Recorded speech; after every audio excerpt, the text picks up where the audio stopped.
Assalamualaikum pemirsa, kembali lagi bersama kami di Bibib TV, terpenting mengabarkan. Pemirsa, tahukah Anda dengan Habib Abdurrahman Az-Zahir? Habib Abdurrahman Az-Zahir ini kemudian dikenal dengan Habib Abdurrahman. Dia pada mulanya melawan terhadap Belanda bersama dengan rakyat Aceh. Namun pada akhirnya dia membelot kepada kerajaan Belanda. Ia akhirnya tunduk dan menerima bayaran dari pemerintah Belanda sebanyak 30.000 gulden per bulannya, dan kemudian dia diasingkan ke Mekah. Inilah strategi Belanda untuk melumpuhkan perlawanan rakyat Aceh. Mereka mengiming-imingi dengan uang dan jabatan, dan pada akhirnya kemudian Habib Abdurrahman Az-Zahir tergoda untuk membelot kepada kerajaan Belanda. Ya, yang sudah disebutkan oleh Pak Yusuf yaitu Habib Abdurrahman Az-Zahir. Dikenalnya seperti itu. Nah, beliau itu aslinya orang Arab, Pak Yusuf. Ya, oke. Tinggal di Mekah. Nah, lalu kemudian ketika di Mekah setiap ibadah haji atau musim haji sering ketemu orang-orang Nusantara, orang-orang Indonesia, khususnya orang-orang Aceh. Dan orang-orang Aceh ya pada umumnya juga Nusantara, Muslim Nusantara itu orangnya ramah, sopan. Kalau ada seorang ulama alim Arab itu betul-betul menghormati. Nah, ketika bertemu dan berinteraksi sering Habib Abdurrahman Az-Zahir itu merasa tertarik gitu. Tertarik dengan kepribadian orang Aceh yang menghormati dia. Lalu satu waktu dia ikut rombongan Aceh ke Aceh. Dari Arab nih, Pak Yusuf. Ini betul, lahir di Arab, hidup di Arab, lalu ke Aceh gitu. Nah, lalu kemudian di Aceh karena orang Aceh itu orangnya baik-baik, lalu kemudian semangat keislamannya tinggi. Nah, lalu ada orang Habib Abdurrahman Az-Zahir ini dihormati, dan Habib Abdurrahman Az-Zahir lalu kemudian secara bertahap bisa masuk ke jantung kekuasaan. Dia itu avanturir politik. Oh, ya, petualang politik gitu ya. Ya, ini nasihat Habib Abdurrahman Az-Zahir untuk pemerintah Hindia Belanda ya.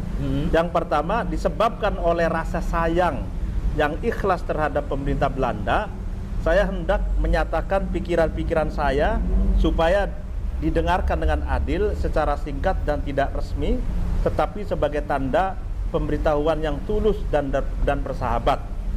Artinya dia ingin mengatakan tulus, bersahabat, itu kan sayang terhadap pemerintah Belanda kan. Padahal dia masih jadi salah satu pejabat Kesultanan Aceh. Kesultanan Aceh, dan Aceh lagi dalam keadaan perang gitu ya. Gitu. Nah, Teganya ini. Teganya. Nah, ini apa? Kalau yang namanya perang itu, Pak Yusuf, antara kawan dan lawan harus jelas. Nah, kalau kawan itu merapat ke lawan, namanya apa? Dan bagi pemerintah Belanda ini merupakan sebuah kesuksesan yang besar. Pada tanggal 24 November 1887, akhirnya Habib Abdurrahman Az-Zahir dikirim ke Jeddah dengan menggunakan kapal HRMS Curaçao. Pasukan Belanda kala itu sangat bergembira luar biasa dan euforia terhadap keberhasilan dalam tanda kutip penangkapan Habib Abdurrahman Az-Zahir tersebut.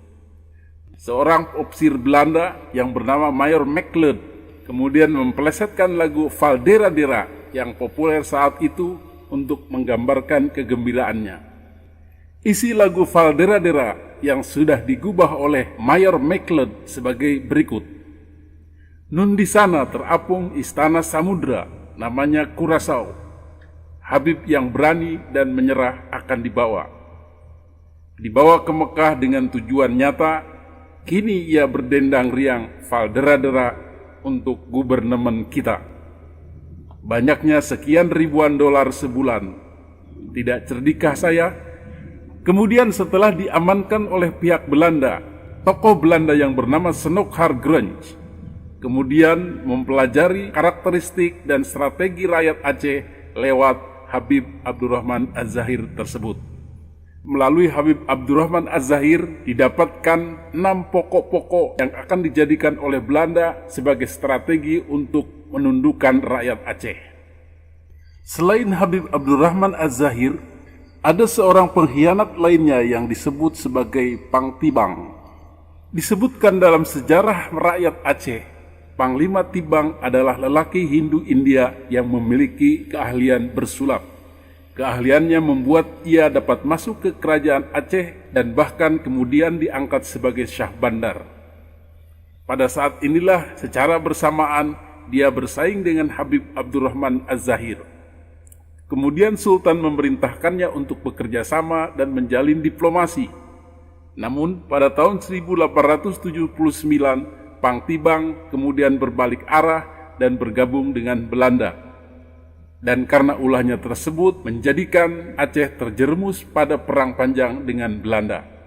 Maka kemudian terkenallah di daerah Aceh dengan sebutan Pang Tibang, yaitu sebutan kepada pengkhianat. Pengkhianatan Panglima Tibang bermula ketika ia dituju oleh Sultan Aceh untuk memimpin utusan kerajaan Aceh yang akan berunding dengan Belanda di Riau, agar pihak Belanda sebaiknya datang ke Aceh pada bulan Desember 1872. Hal itu merupakan upaya kerajaan Aceh untuk mengulur-ulur waktu sambil mempersiapkan kerjasama dengan Amerika dan Italia dalam menghadapi Belanda. Setelah utusan Sultan pulang dari Turki di bawah pimpinan Perdana Menteri Kerajaan Aceh merangkap menghubungi Habib Abdurrahman Az-Zahir, persaingan politik pun terjadi. Panglima Tibang bermaksud menancapkan pengaruhnya kepada Sultan untuk mengalahkan Habib. Untuk itu ia menuju Singapura. Dalam perjalanan pulang, ia menghubungi utusan Amerika dan Italia guna memperoleh bantuan untuk menghadapi peperangan melawan Belanda. Itulah kisah Habib Abdurrahman Az-Zahir dan Pang Tibang yang merupakan kisah buruk bagaimana seorang menjadi pecundang dan pengkhianat.